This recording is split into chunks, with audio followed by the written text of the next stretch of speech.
बिस्मिल्लाहिर्रहमानिर्रहीम। अस्सलाम वालेकुम students, my name is Abdurrahman and I am your biology teacher. Students, इस सेशन में जो टॉपिक हम स्टार्ट करने जा रहे हैं that is one of the most important topics आपके बोर्ड के क्वेश्चंस के लिहाज से, आपके एमडी-कैट के क्वेश्चंस के लिहाज से और आपके कॉलेज क्विज़ेस के लिए। चैप्टर नंबर 12 का मोस्ट इंपॉर्टेंट पार्ट अब हम स्टार्ट करने जा रहे हैं। This is digestion in man. तो आज के इस सेशन में हम इसका इंट्रोडक्शन देखते हैं और साथ इसके डाइजेशन इन ओरल कैविटी का आगाज करेंगे।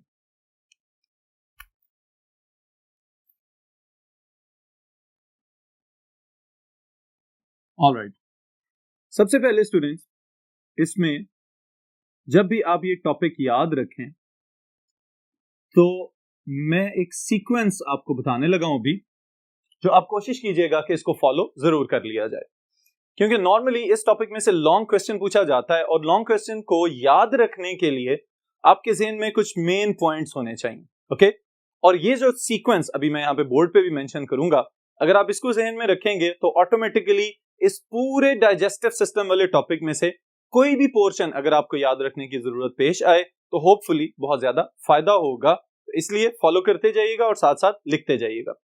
First of all, we will write all of the components of digestive system, but the thing will start with food.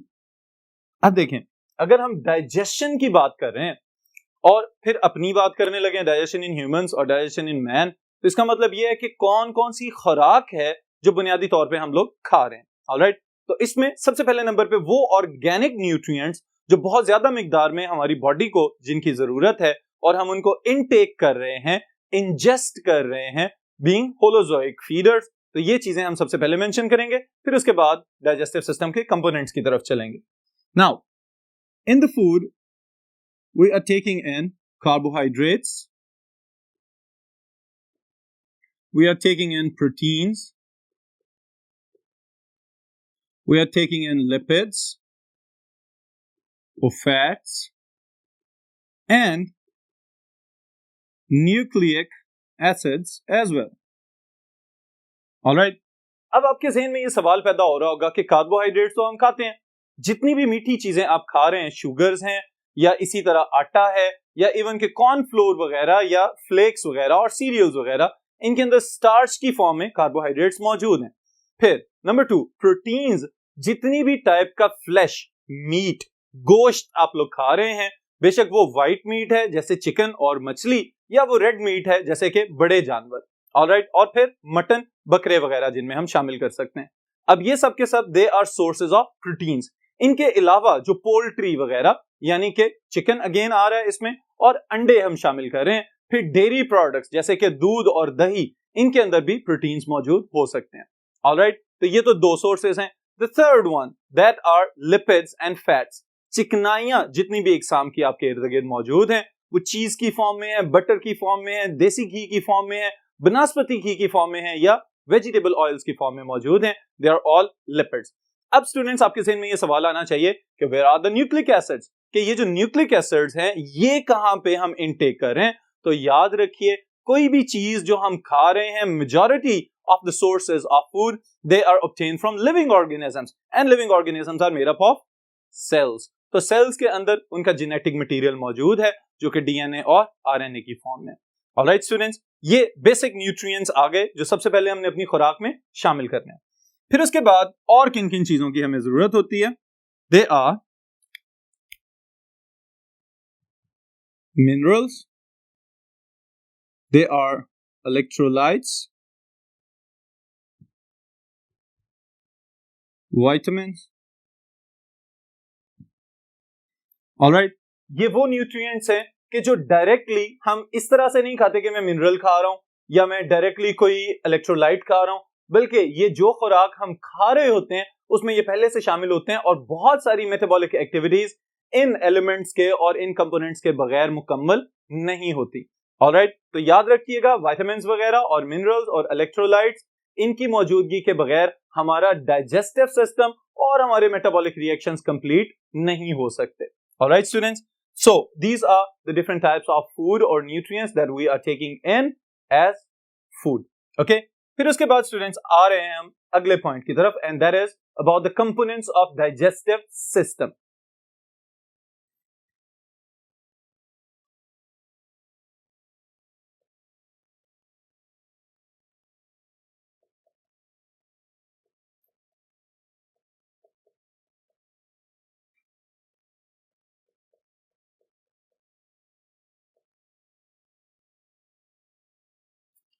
Ji students, अब कंपोनेंट्स ऑफ डाइजेस्टिव सिस्टम में सबसे पहले नंबर पे मैं आपको कुछ रिवाइज करवाना चाहता हूं। हमने ये पढ़ा हुआ है कि होलोजोइक न्यूट्रिशन के अंदर कुछ स्टेप्स हैं जो बहुत सारे लिविंग ऑर्गेनिजम्स फॉलो कर रहे हैं। तो अपने डाइजेस्टिव सिस्टम के लिहाज से भी अगर हम बात करेंगे तो इन स्टेप्स को फॉलो करना जरूरी है। सबसे पहले नंबर पे खुराक को निगलने का अमल, that is known as ingestion. Alright, फिर उसके बाद उसको हजम करने का अमल शुरू हो जाएगा, जिसमें क्या किया जाता है, बड़े फूड पार्टिकल्स को छोटे फूड पार्टिकल्स में कन्वर्ट किया जाता है। और कन्वर्ट करने के लिए दो तरीके अपनाए जाते हैं। The first one is mechanical digestion, दांतों से पीसना और चबा के खा जाना, that is known as mechanical digestion. और इस लिहाज से ये याद रखिएगा कि जितना ज्यादा खुराक को चबा के खाया जाए, एक तो उसमें हाइड्रोलेजेस वगैरह और हाइड्रोलिटिक एंजाइम्स ज्यादा अच्छे तरीके से काम करते हैं, और बुनियादी तौर पे क्या हो रहा है कि खुराक को जितने छोटे जर्रात में कन्वर्ट करेंगे उनका सरफेस एरिया बढ़ता जाएगा, एंजाइम्स ज्यादा अच्छे तरीके से काम करेंगे और वो खुराक आपको उतनी ज्यादा तवानाई फराहम कर सकेगी। ऑलराइट, पहली बात तो ये होगी। दूसरी चीज है chemical digestion. Okay, chemical digestion is the digestion of food into smaller pieces with the help of enzymes. बाज़ औक़ात हम इस चीज पे गौर करते हैं कि अगर हम कोई खाना खा रहे हैं तो फौरी तौर पे मैदे के अंदर कुछ तब्दीलियां रूनुमा होना शुरू हो जाती हैं, और उन सब तब्दीलियों में से एक बहुत अहम और बहुत प्रोमिनेंट किस्म की चेंज वो क्या है कि गैस्ट्रिक जूस का रिलीज होना, और उसके अंदर एंजाइम्स हैं जो प्रोटीन्स को डाइजेस्ट कर सकते हैं। ऑलराइट स्टूडेंट्स, फिर उसके बाद third phase, this is digestion. Okay, third phase क्या है, फिर उसके बाद काम शुरू हो जाएगा एब्जॉर्प्शन का, कि जो खुराक के अज्जा जिनकी बॉडी को जरूरत है वो खून में शामिल हो जाएं और एक एक डेस्टिन्ड सेल तक पहुंच जाएं।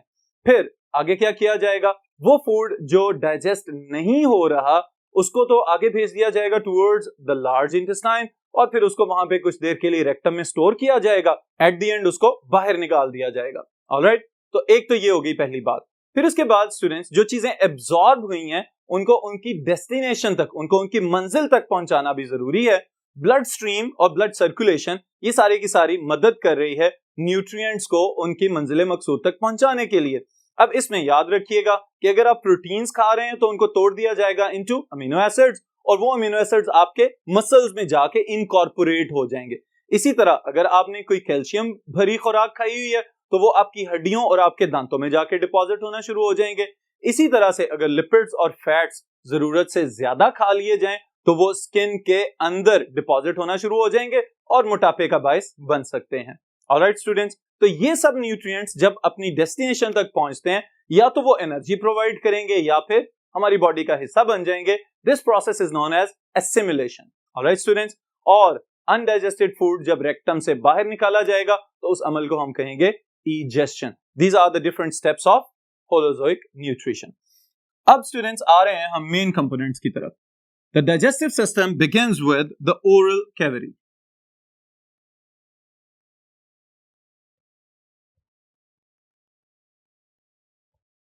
Oral cavity also known as buccal cavity. Okay, ये मुंह वाला हिस्सा जो है हमारा। अब ओरल कैविटी के अंदर कौन कौन से कंपोनेंट्स हैं याद रखिएगा आप भी। Number 1 teeth, alright. Number 2 cheeks, ये जो गाल हैं साइडों पे इनकी inner walls. Number 3 they are salivary glands.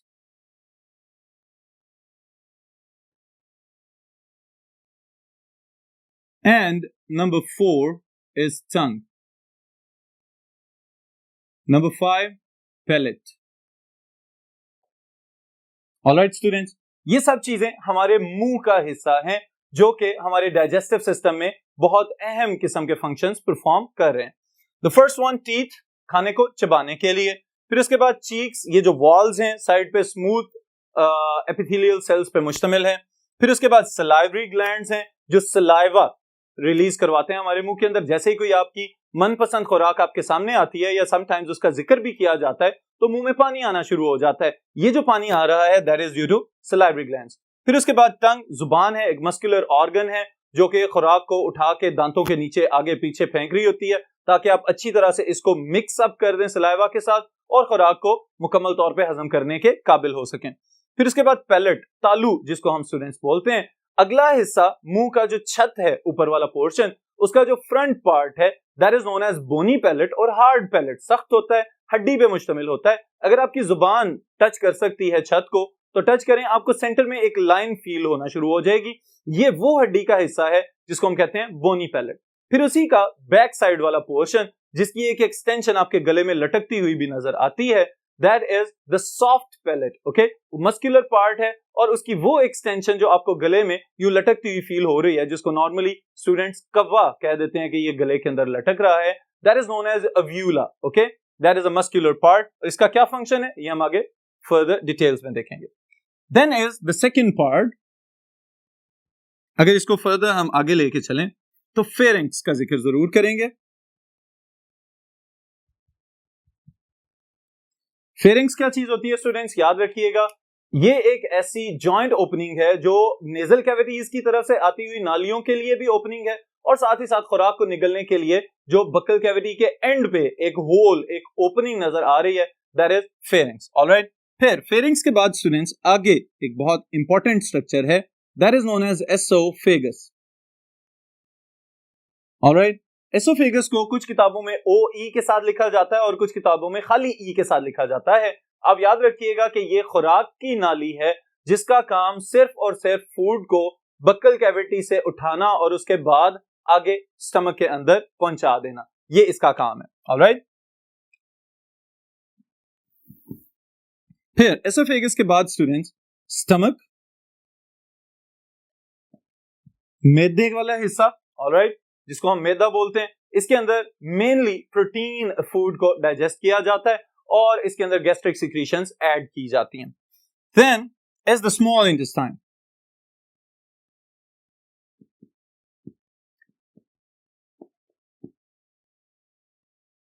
Ji students, small intestine को फर्दर डिफरेंशिएट किया जाता है into 3 different parts and that are duodenum, ileum, duodenum,